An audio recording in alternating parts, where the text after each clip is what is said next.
Welcome back to another video और आपका आज की वीडियो में स्वागत है। आज जो वीडियो हम लेकर आए हैं उसका टाइटल है श्री सरदार पटेल हैदराबाद इशू। तो चलिए देख लेते हैं ये वीडियो, लेकिन उससे पहले इस वीडियो के चैनल का ओरिजिनल लिंक जो है आपको हमारी वीडियो की डिस्क्रिप्शन में मिल जाएगा। सब्सक्राइब करें, लाइक करें, शेयर करें, फॉलो करें इनके चैनल को। उसके अलावा ब्लॉगिंग चैनल का लिंक और इंस्टाग्राम का लिंक भी हमारी वीडियो की डिस्क्रिप्शन में मिल जाएगा। सब्सक्राइब करें, लाइक करें, शेयर करें, फॉलो करें। चलिए देख लेते हैं वीडियो। सर वो हैदराबाद से कासिम रिजवी आए हुए हैं, आपसे मिलना चाहते हैं। कहाँ ठहरे हैं वो? दिल्ली के बहुत ही घटिया होटल में। उनके सेक्रेटरी ने मुझे फोन किया था। वो हिंदू है, गुजराती। जी हाँ, वो तो मुझे फोन पर ही धमकी दे रहा था। अच्छा, क्या बोल रहे ये थे? परेश रावल जी हैं। कह रहा था कि अपने सरदार को समझा देना, उनके ये दांव पेच हम पर नहीं चलने वाले। जरूर पीछे से रिजवी पंप कर रहे होंगे। सर, आपको उनसे नहीं मिलना चाहिए। मैं उनसे मिलूंगा। उन्हें कोई सरकारी गेस्ट हाउस में आराम से ठहराओ। कल रात को घर पर खाने पे बुला लेना। Yes sir. और सुनो,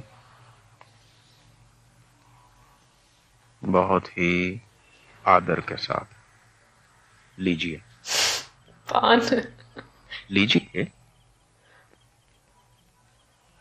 ये खास तौर पे मैंने आपके लिए मंगवाए हैं।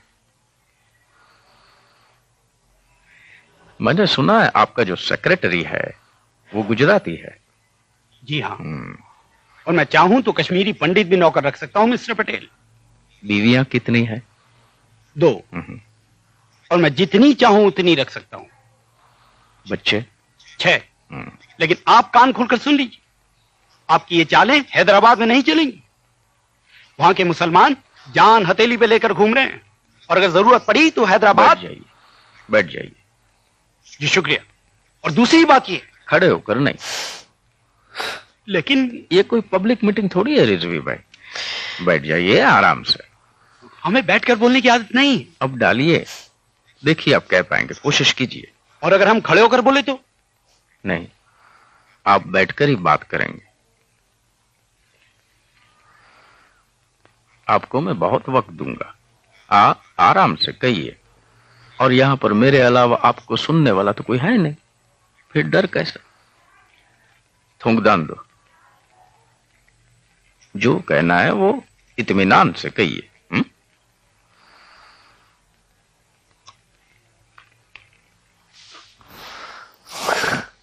बोलिए। ये हिंदुस्तानी सरकार अपने आप को समझती क्या है?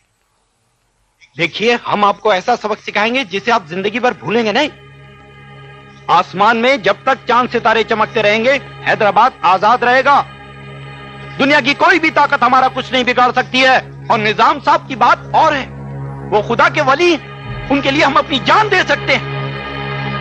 हिंदुस्तानी फौजों को हैदराबाद में दाखिल होने से पहले उन्हें हमारी लाशों के ऊपर से गुजरना होगा।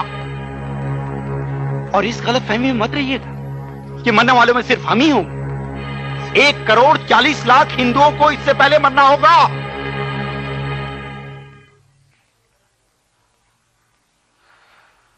बोल लिया। आपने कहा कि आप 1,40,00,000 हिंदुओं को मरवा देंगे। हाँ, अगर हमें मजबूर किया गया तो। अच्छा, उस वक्त हम क्या कर रहे होंगे? हमें क्या मालूम? तो मालूम हो जाना चाहिए। आप सोचिए, हम क्या क्या कर सकते हैं। आप हमें धमकी दे रहे हैं? आप हमें जबरदस्ती रोक नहीं सकते हैं। अरे कौन रोक रहा है? और वैसे भी कल सुबह हवाई जहाज से आप हैदराबाद रवाना कर ही दिए जाओगे। और मुझे उम्मीद है कि आप सही सलामती पहुंचोगे। आपके निजाम को मेरा सलाम कहना, और कहना कि मैं चाहता हूं कि उनकी और उनके परिवार की सेहत अच्छी रहे। और ये भी कहना कि जब कभी वो अपनी प्रजा को नुकसान पहुंचाने के बारे में सोचे, तब वो अपने बारे में भी सोच लें। अपने बाल बच्चों के बारे में, अपनी जमीन जायदाद के बारे में, अपनी बेहिसाब दौलत के बारे में। जाइए।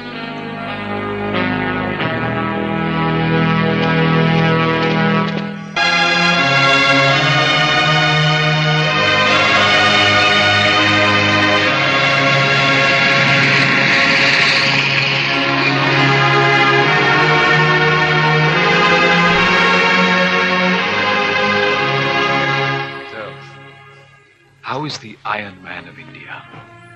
I don't know. लोहा अब जंग पकड़ने लगा है। फिर भी जंग के बाद जंग जीते जा रहा है। लॉर्ड माउंटबेटन है ना? Maybe.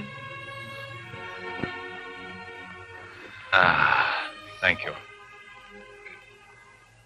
हैदराबाद के मसले को सुलझाने के लिए ये एक नया प्रपोजल है। मैं चाहता हूं कि आप इस पर एक नजर डाल लें। बरसों हो गए बाजार से एक भी कपड़ा नहीं खरीदा। मैं अपने हाथों से बनाती हूँ, वही पहनकर। Really? इसे मैं किसी भी हालत में नहीं मान सकता। हैदराबाद को स्पेशल स्टेटस देने का सवाल ही कहां उठता है। आपको अगर मंजूर नहीं तो बात यहीं खत्म होती। आइए।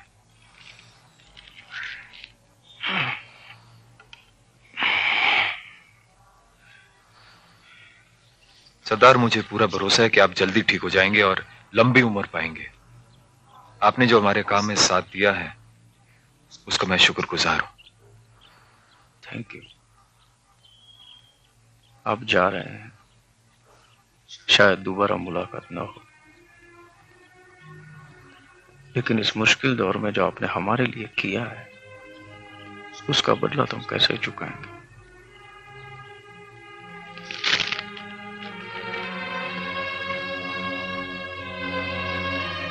इसका इतना महत्व है।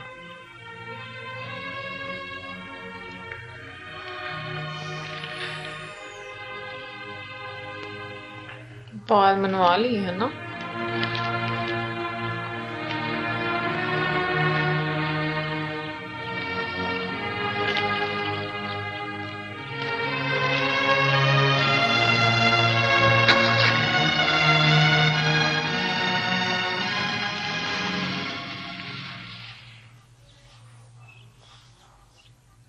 सरदार, आप तो इनकार कर चुके थे।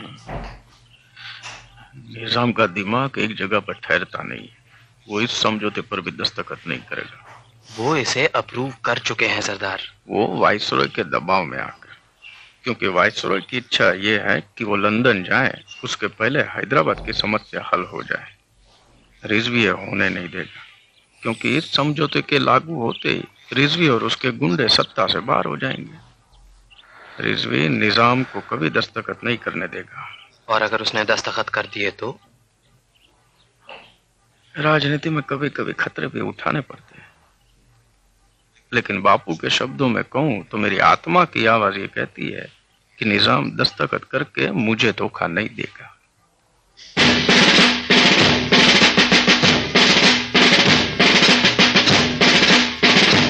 हैदराबाद एक्शन का नाम होगा ऑपरेशन पोलो। मुख्य सेना शोलापुर से चलकर हैदराबाद पहुंचेगी और दूसरी छोटी सेना बेजवाड़ा से चलकर हैदराबाद पहुंचेगी। Sir, chief of the army staff general Bushehr का कहना है कि 42,000 की सेना और 2 लाख के ऊपर रजाकार इतनी जल्दी टूटने वाले नहीं। वो कहते हैं कि सरदार साहब की यह गलतफहमी है कि वो 7 दिन में हैदराबाद पे फतेह हासिल कर लेंगे। जनरल से कहना मुझसे शर्त लगाए, वो 7 दिन भी नहीं टिकेंगे। सर, क्या इस वक्त ऑपरेशन पोलो लॉन्च करना ठीक रहेगा? क्यों? पीएम विदेश गए हुए हैं और आप। देखो, मैंने जो होना है वो रुक नहीं सकता। हमने निजाम को समझाने की बहुत कोशिश की, अभी नहीं। अभी ये देश का नक्शा बिल्कुल साफ हो जाना चाहिए।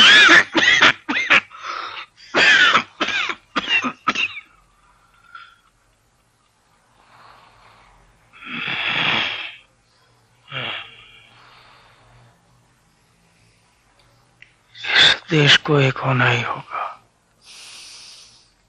होना ही होगा।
सकते हो, आज कश्मीर से कन्याकुमारी तक एक देश है, एक आजाद राष्ट्र, विश्व का सबसे बड़ा गणतंत्र।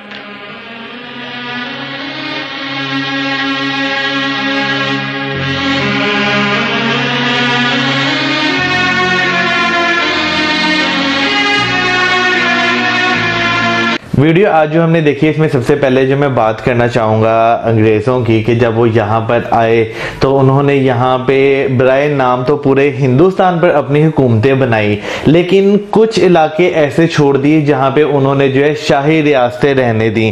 और जब उन्होंने हिंदुस्तान को छोड़ा तो उसके बाद उन्होंने, जहाँ तक मुझे लगता है कि ये सियासत खेली कि शाही रियासतों को उनके राइट्स दे दिए और जो अपने हिस्से में उनके पास चीजें थी उनका उन्होंने बंटवारा कर दिया। कि लड़ाई किसी ना किसी तरह से लड़ाई उन्होंने रखी, मतलब कि इन लोगों के बीच में ये लोग यूनाइटेड आपस में लड़ते रहे। मैं यहाँ पर ये बात कहूंगी क्योंकि मुझे हिस्ट्री का इतना ज्यादा आइडिया नहीं है, लेकिन जिस तरीके से सरदार वल्लभ भाई पटेल जी ने, मैं कहूंगी कि यूनाइटेड किया, ये चीज काबिले तारीफ है। क्योंकि मतलब जिस तरीके से हम लोग वीडियो में देख रहे थे कि वो खुद इतने बीमार थे, इतनी बुरी कंडीशन में थे, उसके बावजूद उनका जो एक सपना था या जो उनकी एक लगन थी, उन्होंने उसको किस तरीके से पूरा किया। मतलब मैं ये देखती हूँ कि हमारे जितने भी हम लोग इस तरह से हम अपने फ्रीडम फाइटर्स देखते हैं, उन्होंने यूनाइटेड करने के लिए उन्होंने अपने आप को नहीं देखा, उन्होंने बस उस लगन को, उस जद्दोजहद को जारी रखा है। मैं अगर यहाँ पे बात करूँ सरदार वल्लभ भाई पटेल की, तो नो डाउट हिस्ट्री में उनका जो है नाम सुनहरे लफ्जों से लिखा गया, क्योंकि जिस तरह उन्होंने जो छोटी छोटी शाही रियासतें थी उन सबको इकट्ठा किया, जो नहीं थी मर्ज होना चाहती उन्हें भी किसी ना किसी तरह मर्ज कर दिया। अच्छा, अब मुझे नहीं पता कि मैं इस चीज में कितना सही हूँ, लेकिन मैंने बड़ी देर पहले एक जगह पे लिखा हुआ पढ़ा था कि हैदराबाद दक्कन को लेकर जो है, जो सरदार वल्लभ भाई पटेल है, उन्होंने कहा था कि मैं हिंदुस्तान के अंदर एक और हिंदुस्तान बनता हुआ नहीं देखना चाहता। तो वो इसीलिए ना चाहते होंगे कि सारा एक ही बने, बिल्कुल रहे। और मेरा ख्याल में मौजूद ये सही चीज है, क्योंकि देखो मैं कहती हूँ कि सबसे अजीब बात यह है कि हम लोगों को उन लोगों से आजादी मिली जो कि जिनका ये मुल्क था ही नहीं, ये सरजमीन थी नहीं, और डिवाइड भी उन्होंने किया, डिवीजन भी पूरी उन्होंने सारी प्लान की कि किस तरीके से होगी। और मैं ये सोचती हूँ कि इससे भी ज्यादा अफसोस की बात यह कि जाकर भी वो अभी तक हम देखें तो वो ऐसी हम लोगों को प्रॉब्लम्स में डाल गए हैं कि यहाँ के लोग अभी तक उन चीजों से निकल ही नहीं पा रहे। अभी जैसे अगर हम वीडियो देखें तो जैसे मैंने वीडियो की स्टार्टिंग में बात की कि उन्होंने जो शाही रियासत थी उन्हें उनके हकूक दे दिए कि भाई तुम लोगों ने जो करना करो। तो अगर वीडियो में देखे जैसे उन्होंने एक पैक्ट जो है वो भी साइन करवाया, जबरदस्ती करवाया ना, कि ताकि ये जो है इशू कभी रिजॉल्व ही ना हो। अच्छा, लेकिन यहाँ पर मैं बात करूंगी सरदार जी की, उनकी एक चीज मुझे बड़ी अच्छी लगी कि एक तो वो दूरंदेश थे और वो अगले बंदे को समझते थे कि ये अगला बंदे उसकी स्ट्रैटेजी क्या हो सकती है, वो किस तरीके से चल सकते हैं। तो एक लीडर के लिए ये क्वालिटी होना बहुत अच्छी बात है, क्योंकि इस तरीके से वो बहुत सारे लोगों को समझकर कन्विंस कर सकता है या अपने लिहाज से स्ट्रैटेजीज बना सकता है। और बिल्कुल आपने ऐसे बिल्कुल सही किया। और यहाँ पे अगर लॉर्ड माउंटबेटन की बात करें तो वैसे मेरे बाकी तो हिस्ट्री में सब लोग मुझे अच्छे लगते हैं, लेकिन अगर मैं इनकी बात करूँ ना तो ये जो है ना मुझे बिल्कुल भी अच्छे नहीं लगते। क्योंकि जब ये हिंदुस्तान आए तो इनके पास एक तो टाइम बहुत शॉर्ट था, फिर उस शॉर्ट पीरियड में इनकी कोशिश ये थी कि बस किसी ना किसी तरह मैं इसका मुद्दा जो है ना खत्म करके चला जाऊं वापस, ठीक है। तो उन्होंने क्या किया कि जो सबको पता है रेड क्लिफ लाइन जो है खींची गई, वो कितना ही अनाड़ी बंदा था जिसे खिंचवाएगी, जिसे इस खित्ते का कुछ मालूम ही नहीं था। फिर उसके बाद एक और चीज, बगावत में उनका बहुत बड़ा हाथ रहा है। जब यहाँ से चले गए तो क्योंकि यूके के शाही परिवार से वो ताल्लुक रखते थे, तो वहां पर भी जाके उन्होंने एक बार तख्ता पलटने की कोशिश की थी, लेकिन वहां की क्वीन को पता चल गया था। अच्छा, ये मुझे अब समझ आ गई मौसम को इतना ज्यादा कैसे अंदाजा, क्योंकि रिसेंटली मैं सीरीज देख रहा था, देख रहा है इस वजह से OTT प्लेटफॉर्म। वैसे आपको पता है इनकी भी जो मौत है ना, बॉम्ब ब्लास्ट से हुई थी, इन्हें बागियों ने मारा था। अच्छा, मुझे नहीं पता था। वेल, लेकिन ये खैर मैं ये बात कहूंगी कि सबसे अच्छी चीज ये है जो मुझे देखने को मिली, वो ये कि आपको यूनाइटेड करने के लिए बहुत कम लोग होते हैं, लेकिन वो लोग जो होते हैं उनकी कदर करनी चाहिए। आज भी हम जब सरदार जी का स्टैच्यू ऑफ यूनिटी में स्टैच्यू देखते हैं तो और जिस तरीके से वो बनाया गया, जो थीम उसका रखा गया, वो वाकई में बहुत एक अच्छे थीम पर मैं कहूंगी कि उसको बनाया गया, क्योंकि जैसे हम लोगों ने वीडियो देखी उसमें भी वही सारी चीजें हम लोगों को नजर आई। बिल्कुल। और अगर मैं यहाँ पे बात करूं, जब हमने स्टैच्यू ऑफ यूनिटी देखा, उसके बारे में जो उसकी बैक स्टोरी थी जो हमने सुनी कि किस किस तरह उसके लिए मटेरियल इकट्ठा किया गया, वो हमारे लिए एक बहुत ही नया भी था और हमें इम्प्रेस करने वाली चीज थी, क्योंकि इससे पहले हमने कभी इस तरह की कोई चीज सुनी ही नहीं थी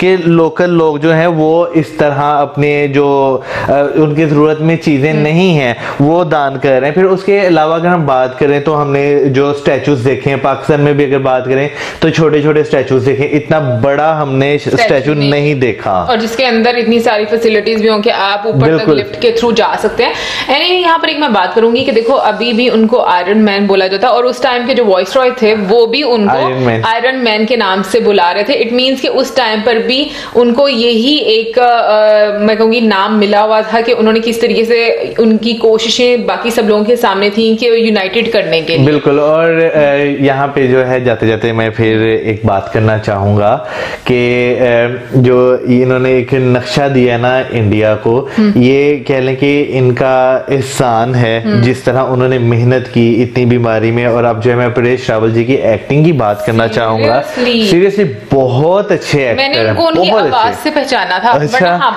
नहीं, मैंने नहीं उनको मुझे पता चल गया था परेश रावल जी हैं। मैंने उनकी आवाज से उनको पहचाना, और जिस तरीके से उन्होंने इस रोल को निभाया मैं कहूंगी काबिले तारीफ है। यानी कि आप वाकई में बहुत ज्यादा रिजेम्बलेंस एक तो थी, नो डाउट उसमें मेकअप्स वगैरह का बहुत ज्यादा एक इम्पोर्टेंट रोल होता है, लेकिन उसके बावजूद आपकी एक्टिंग, आपके फेस एक्सप्रेशंस, आपकी बॉडी लैंग्वेज, ये सब बहुत काउंट करती है। और मैं कहूंगी थैंक यू बोलना चाहूंगी कि हम लोग को आप इतनी अच्छी वीडियो सजेस्ट करते हैं जिनका हमें बिल्कुल भी नहीं पता होता, और हमें हिस्ट्री की चीजों का पता चलता है इन्हीं वीडियोस के थ्रू। और यहाँ पर मैं बात करना चाहूंगी, हमारी बहुत ही अच्छी सब्सक्राइबर हैं जिनकी कल ही ईमेल रिसीव हुई थी, और वो उन्होंने हमें बोला कि मैं आपको कुछ दिनों के लिए मैं फ्री हूं तो मैं डेली आपको ईमेल करूंगी। और 10 दिन। हम कहते हैं, हम चाहते हैं कि आप हमें डेली ईमेल करें। और उसमें उन्होंने ये भी लिखा था कि अंग्रेजों को बुरा ना कहें, तो वो क्यों कहा था वो मुझे पता है। वैसे अगर मैं बात कहूँ, जो अंग्रेजों को हम बुरा कह भी सकते हैं, नहीं भी कह सकते, नहीं इस वजह से कह सकते क्योंकि वो अभी भी हम पे हुकूमत कर रहे हैं, लेकिन हम पागल हैं जो उनकी बातों में आ जाते हैं या उनकी बातों को सच मान लेते हैं, हमारे अपने दिमाग काम नहीं करते।